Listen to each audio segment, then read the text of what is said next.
Otasansan rédíò and TV a wà lórí Facebook àti YouTube. Sẹ́yìn náà ti gbọ́ ìgbésẹ̀ tí àwọn ẹbí kábíyèsí aláàfin tó gbéṣẹ̀ ìyẹn aláàfin Adéyẹmí kẹta, ìgbésẹ̀ tí wọ́n gbé lórí ọ̀rọ̀ olórí aláàfin tẹ́lẹ̀ ìyẹn Dámilọ́lá. Kí ni ìgbésẹ̀ tí àwọn ẹbí kábíyèsí Adéyẹmí kẹta tí wọ́n gbé lórí ọ̀rọ̀ Queen Dami? A mú wá fún yín, a sì ṣe àtúpalẹ̀ ọ̀rọ̀ lórí rẹ̀. Bákan náà, gómìnà Babájídé Sanwó-Olú tí í ṣe gómìnà ìpínlẹ̀ Èkó, Lagos State, ó ti gbé ọ̀pá àṣẹ ìwé ẹ̀rí fún Olúmẹ̀gbọ́n gẹ́gẹ́ bí ọba ìlú Àjà, pẹ̀lú bí ẹjọ́ ṣe wà nílé ẹjọ́. Kí lèrò àwọn èèyàn, kí làwọn èèyàn wí lórí ìgbésẹ̀ tí gómìnà Babájídé Sanwó-Olú, gómìnà ìpínlẹ̀ Èkó, ìgbésẹ̀ tó gbé, bó ṣe lọ gbé ọ̀pá àṣẹ àti ìwé ẹ̀rí bó ṣe gbé fún Olúmẹ̀gbọ́n gẹ́gẹ́ bí ọba ìlú Àjà.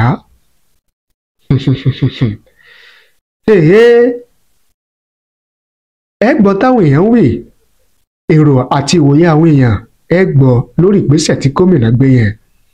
Lára kókó tí a fẹ́ mẹ́nubà lórí ètò, tí mo sì fẹ́ kẹ́ ẹ farabalẹ̀ kẹ́ ẹ gbọ́ wa láti bẹ̀rẹ̀ tí títí parí, òun náà ni ọ̀rọ̀ tí àwọn ẹbí olóògbé Timothy Adégòkè, ọ̀rọ̀ tí wọ́n sọ lẹ́yìn ìdájọ́ ilé-ẹjọ́ kòtẹ́milọ́rùn tí wọ́n gbé ìdájọ́ wọn kalẹ̀ lórí ẹjọ́ kòtẹ́milọ́rùn tí Rahmon Adédoyin tó pè tako ìdájọ́ ilé-ẹjọ́ gíga tó jókòó nílùú Òṣogbo.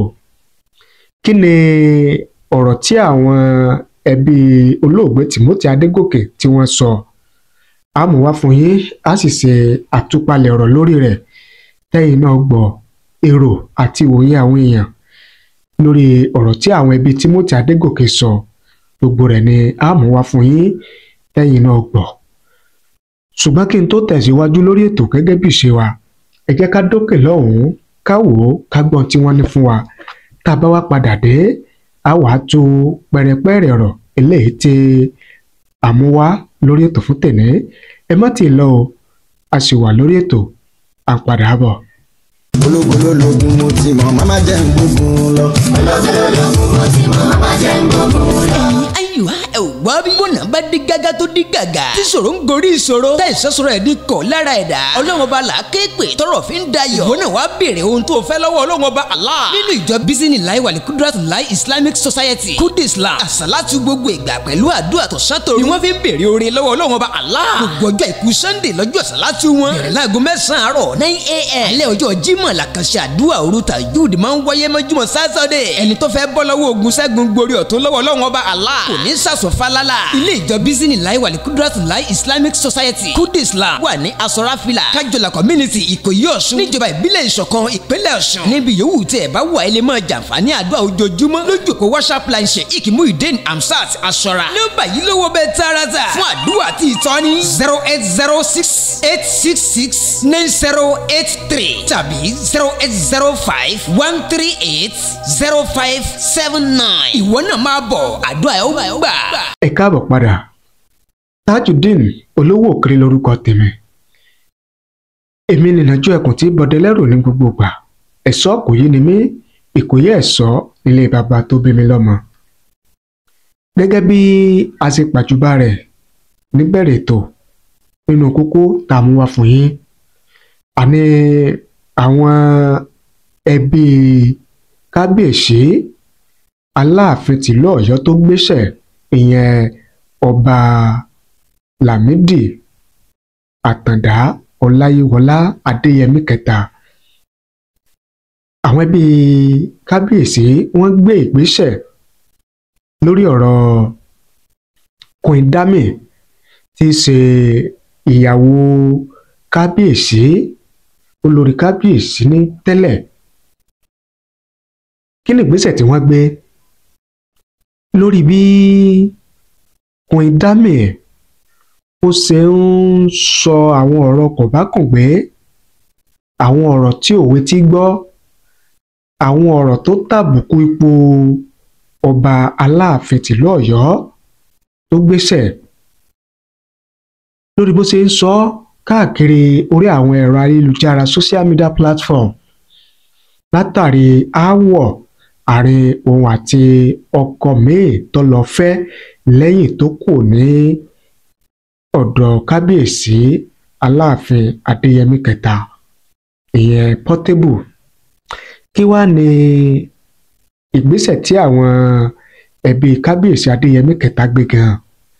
Ìwé ìròyìn kọ, ìwé ìròyìn pé lẹ́tà tí wọ́n fi síta tí wọ́n fi ránṣẹ́ sí Queen Dami láti dẹ́kun láti máa sọ àwọn ọ̀rọ̀ kòbákùngbé, àwọn ọ̀rọ̀ tí òwe ti gbọ́ sí bàbá wọn tí ó ti lọ bí àgbáre tó ti papòdà. Ṣùgbọ́n ṣáájú kí àwọn ẹbí kábíyèsí Adéyẹmí kẹta ṣáájú kí wọ́n tó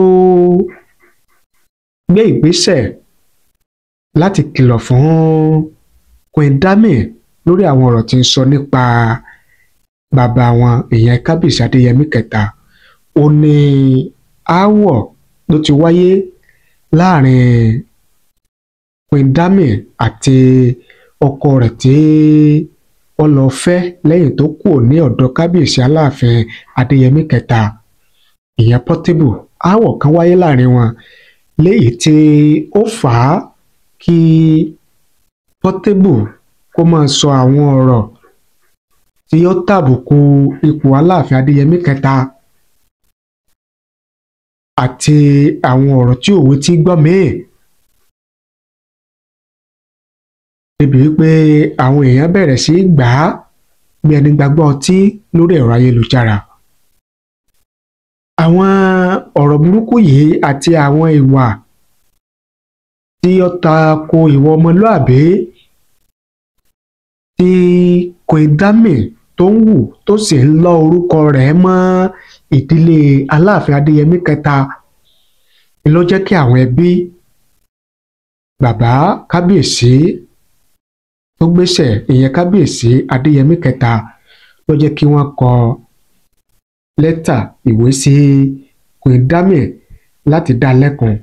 Kí ló wà nínú lẹ́tà yẹn gẹ́gẹ́ bí ó sì tẹ̀ wá lọ́wọ́, ẹ jẹ́ ká mú wá fún yín. Ṣùgbọ́n kí n tó mú ìwé tí àwọn ẹbí Adéyẹmí kẹta, àwọn ẹbí Aláàfin Adéyẹmí kẹta tí wọ́n kọ sí Queen Dami, ẹ jẹ́ kí n mú díẹ̀ wá fún yín nínú àwọn ọ̀rọ̀ tí Queen Dami tó máa ń sọ nípa Aláàfin Adéyẹmí kẹta tó gbéṣẹ̀. Olórí Aláàfin Adéyẹmí kẹta tẹ́lẹ̀ Queen Dami ní pé nígbà tí òun gbé láàfin, ọba Adéyẹmí kẹta kì í jẹ́ kí òun ṣiṣẹ́, ṣùgbọ́n òun máa ń ta aṣọ lórí ẹ̀rọ ayélujára láì jẹ́ kí kábíyèsí Adéyẹmí kẹta mọ̀. Ó ní ti ọmọbabìnrin Adéyẹmí kẹta tó ní Aláàfin kọ́ ló ní ọmọ ọwọ́ òun. Ó ní òun àti ọmọ Adéyẹmí kẹta tó sọ̀rọ̀ yẹn wípé àwọn ò fẹ́ràn ara àwọn tẹ́lẹ̀ nígbà tí òun fi wà láàfin gan-an. Ó ní ìdí nìyẹn tó fi purọ́ mọ́ òun pé bàbá Aláàfin Adéyẹmí kẹta kọ́ ló ní ọmọ ọwọ́ òun. Queen Dami ní òun ṣetán láti ṣàyẹ̀wò ẹ̀jẹ̀ fún àwọn ọmọ òun, ṣùgbọ́n ẹni tó ń bú òun yìí gan-an ìyẹn tí í ṣe ọmọbabìnrin Aláàfin Adéyẹmí kẹta kò sí nílé ọkọ kankan lẹ́yìn ọmọ méjì tó ti bí, nítorí pé ó mọ̀ pé òun fẹ́ padà sọ́dọ̀ Portable ló fi ń sọ ohun tó ń sọ yẹn láti sọ òun dà bí òun náà ṣe dà. Bẹ́ẹ̀ ó ní òun kọ́ ni olórí àkọ́kọ́ tí yóò kúrò láàfin gẹ́gẹ́ bí ọ̀rọ̀ tí Queen Dami tí ó sọ gbẹ̀yìn nípa bàbá kábíyèsí Aláàfin Adéyẹmí kẹta nìyẹn. Àwọn èèyàn wá sọ̀rọ̀ lórí ọ̀rọ̀ tí Queen Dami tó sọ yẹn, lára àwọn èèyàn tí wọ́n sọ̀rọ̀ sí ọ̀rọ̀ tí Queen Dami sọ yẹn ó ní Ọlákìítán Abel. Àwọn ní ọmọ ọ̀sán àkókò òbí ni Dami. You are here for making nonsense. Are you the only queen the king left behind? You turn yourself into rag and moron in the public. Can't you keep quiet for once with the madman you engaged yourself with after the demise of the king? Ewúrẹ́ aláìgbọràn ọmọ, keep quiet, stop nonsense. Gẹ́gẹ́ bí Ọlákìítán ti sọ tiwọn nìyẹn. Musbaudeen Bello àwọn ní ó yá jẹ́ kí àwọn ọmọ bíbí ìlú Ọ̀yọ́ lọ ṣe àyẹ̀wò ẹ̀jẹ̀ fún ọmọ yẹn kí n tó mọ nǹkan tí èmi náà máa sọ sí i, àmọ́ kí n sọ tòótọ́ fún ẹ, ò ní ojú tì rárá, ìbànújẹ́ ló jẹ́ fún àwọn òbí rẹ. Gẹ́gẹ́ bí ọ̀rọ̀ Musbaudeen Bello nìyẹn. Ọ̀jẹ̀níyì Akeem àwọn ní aláìlójútì ni Dami yìí, àsìfẹ́ ìyàwó ni fún bàbá kábíyèsí Adéyẹmí kẹta. Kabir Ọlájírè àwọn ní ẹranko sàn ju ọmọ Queen Dami yìí lọ. Awọ̀lúmọ̀tẹ́ Quadri àwọn ní ọmọ yìí kò ní ojú tì rárá o, má wọ́rì, ìgbà díẹ̀ ló kù fún ẹ, gbogbo ẹwà yìí fẹ́ẹ́ tán, ṣe bí obìnrin ní ẹ, àánú mi ṣe ọ́ o. Gẹ́gẹ́ bí Awọ̀lúmọ̀tẹ́ Quadri ṣe sọ tiwọn nìyẹn. Àwọn ọ̀rọ̀ yìí ó ní èmi rò wípé ó mú kí àwọn ẹbí pàápàá jùlọ àwọn ọmọ kábíyèsí Aláàfin Adéyẹmí kẹta ló jẹ́ kí wọ́n gbé ìgbésẹ̀ láti kọ ìwé láti fi ṣe ìkìlọ̀ láti kìlọ̀ fún Queen Dami kó lè dẹ́kun láti máa sọ àwọn ọ̀rọ̀ burúkú tàbí kó dẹ́kun láti máa dárúkọ kábíyèsí Aláàfin Adéyẹmí kẹta gan nínú gbogbo ọ̀rọ̀ ìgbésí ayé rẹ̀. Ẹ wá jẹ́ mú lẹ́tà tí àwọn ọmọ bàbá kábíyèsí Adéyẹmí kẹta tí wọ́n kọ tí wọ́n fi ránṣẹ́ sí Queen Dami, ẹ jẹ́ kí n mú wá fún yín. Office of the Aláàfin of Ọ̀yọ́, date 22nd January 2025.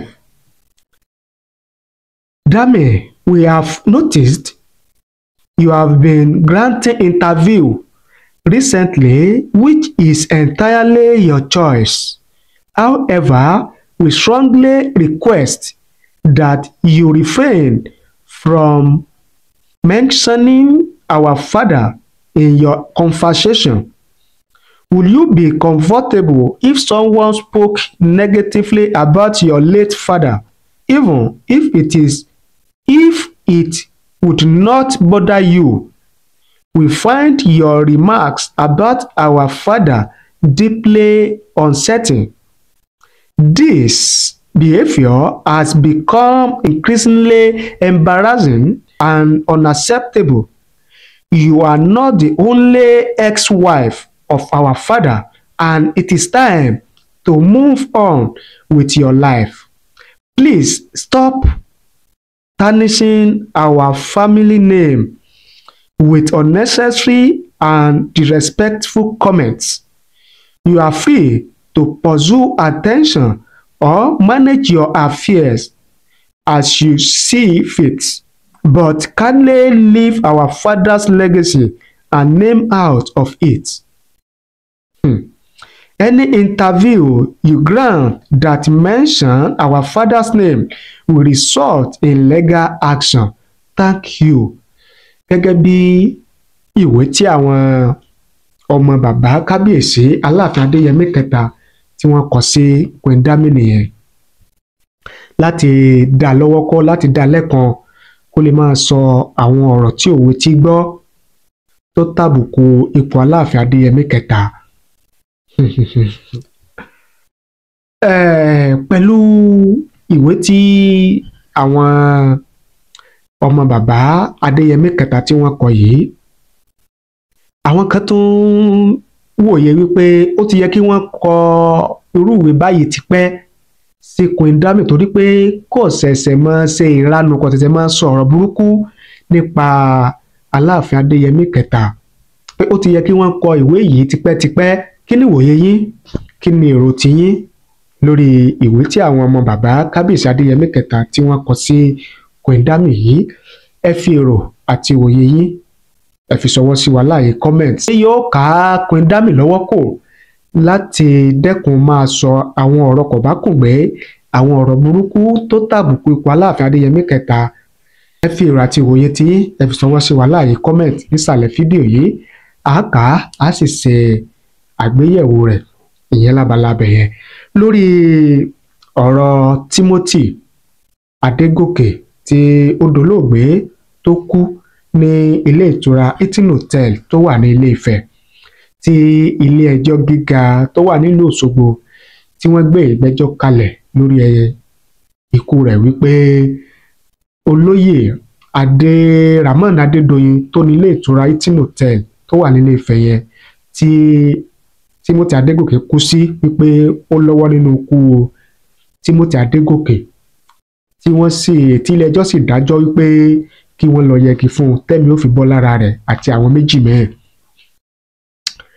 Ṣùgbọ́n lẹ́yìn tí ilé ẹjọ́ gíga ti ìlú Òṣogbo tó gbé ẹjọ́ yẹn kalẹ̀, tó gbé ìdájọ́ kalẹ̀, ó ní olóyè Rahmon Adédoyin tí wọ́n dá lẹ́jọ́ ló pe ẹjọ́ kòtẹ́milọ́rùn láti tako ẹjọ́ tí ilé ẹjọ́ gíga ìlú Òṣogbo yẹn tó dá. Ó gbé ẹjọ́ kòtẹ́milọ́rùn rẹ̀ ó gbé lọ sí ìlú Àkúrẹ́, sílé ẹjọ́ kòtẹ́milọ́rùn tó jókòó sílùú Àkúrẹ́ nípínlẹ̀ Ondo. Ó tó wá di pé ilé ẹjọ́ kòtẹ́milọ́rùn tó jókòó sí ìlú Àkúrẹ́ nípínlẹ̀ Ondo tí wọ́n wá gbé ìdájọ́ wọn kalẹ̀ ní ọ̀sẹ̀ tí ó kọjá. Ìdájọ́ ilé ẹjọ́ kòtẹ́milọ́rùn náà ni wípé ẹjọ́ tí ilé ẹjọ́ gíga tìlú Òṣogbo tí wọ́n dá wípé kí wọ́n lọ yẹgi fún Rahmon Adédoyin torí pé ó lọ́wọ́ nínú ikú Timothy Adégòkè, wípé ó sì wà síbẹ̀, ó fìdí múlẹ̀. Wọ́n wá wọ́gi lé àwọn ìdájọ́ méjì kan. Àkọ́kọ́ nú ìdájọ́ tí ilé ẹjọ́ kòtẹ́milọ́rùn wọ́gi lé ni wípé wọ́n wọ́gi lé ìdájọ́ ilé ẹjọ́ gíga ìlú Òṣogbo wípé kí Rahmon Adédoyin kó máa san owó ilé ẹ̀kọ́ àwọn ọmọ tí olóògbé fi sílẹ̀. Ilé ẹjọ́ kòtẹ́milọ́rùn nílùú Àkúrẹ́ ní kọ̀tọ̀nà wọ́n wọ́gi lé yẹn. Ẹlẹ́ẹ̀kejì ó ní wípé ilé ẹjọ́ gíga ìlú Òṣogbo ní wọ́n gbẹ́sẹ̀ lé ilé ìtura tí Timothy Adégòkè kú sí, ìyẹn Hilton Hotel tó wà nílùú Ilé Ifẹ̀. Ilé ẹjọ́ kòtẹ́milọ́rùn wọ́gi lé yẹn náà.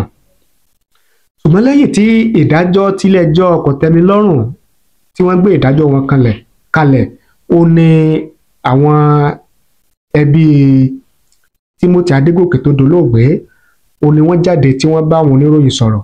Ohun tí àwọn oníròyìn bi wọ́n ni wípé ṣé látìgbà tí ilé ẹjọ́ gíga tìlú Òṣogbo tí wọ́n ti gbé ìdájọ́ kalẹ̀ wípé kí Rahmon Adédoyin kó máa san owó ilé ẹ̀kọ́ àwọn ọmọ tí olóògbé fi sílẹ̀, ṣé Rahmon Adédoyin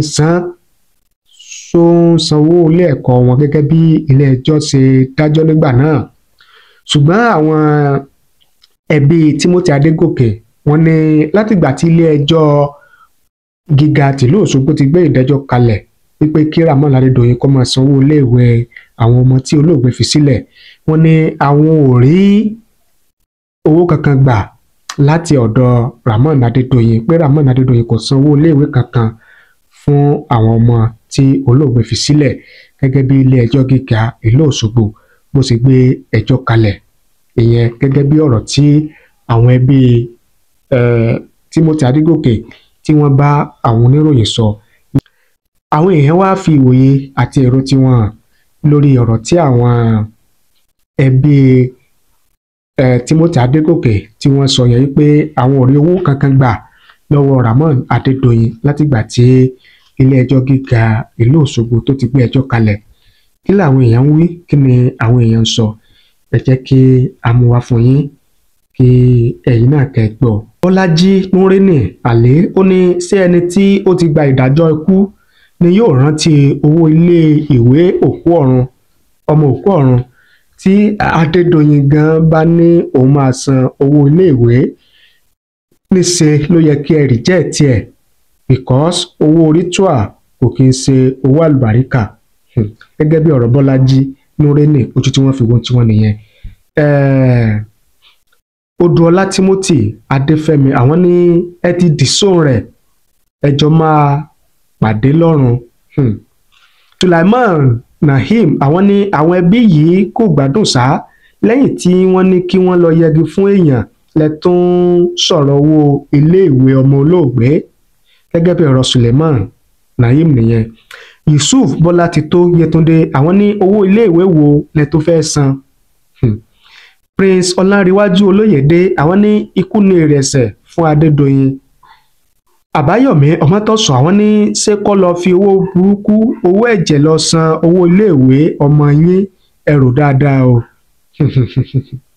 Ọlálékan Ismail Iyèọlá àwọn ní ẹ má ṣe jẹ́ kí wọ́n fi owó ẹ̀jẹ̀ tọ́ àwọn ọmọ yín o ẹ ṣọ́ra dáadáa. Anífowóṣe àwọn ní Naija with funny people sir. They sent him to prison by hanging. You are expecting him to pay school fees again.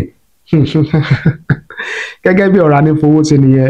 Ọlásùpọ̀ Tómilọ́lá Ànàolúwapọ̀ the same thing òun náà ni àwọn náà sọ.